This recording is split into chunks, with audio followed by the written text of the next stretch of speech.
Also, jetzt habe ich mein Feld einigermaßen geschnitten.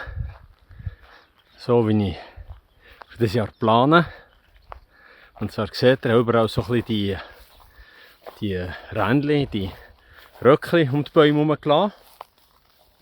Es gibt dort überall Schatten am Boden. Und das ist die Hoffnung, dass somit die Feuchtigkeit auch besser bleibt am Boden. Und wir haben jetzt schon eine frühe Hitzewelle. Jetzt um diese Zeit, 3 Uhr am Nachmittag, so etwa gegen die 35 Grad irgendwie etwas.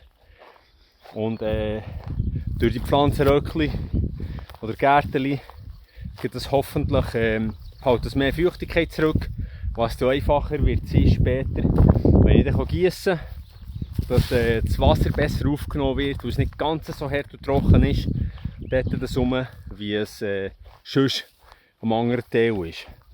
Ebenfalls der Vorteil, den ich finde, mit Rasenmäher zu schneiden, anstatt mit dem Strimmer, ist, dass ihr, wie ihr hier seht, das Gras mehr oder weniger einfach dort in den Boden fällt, in kleinen Stückchen und nicht unbedingt die grossen, langen Fäden. Ein paar gibt es schon, weil das Lange kann es nicht alles einnehmen und brechen, aber im Allgemeinen bleibt das Gras eher dort liegen, wo es hinten nachher rausgestreut wird.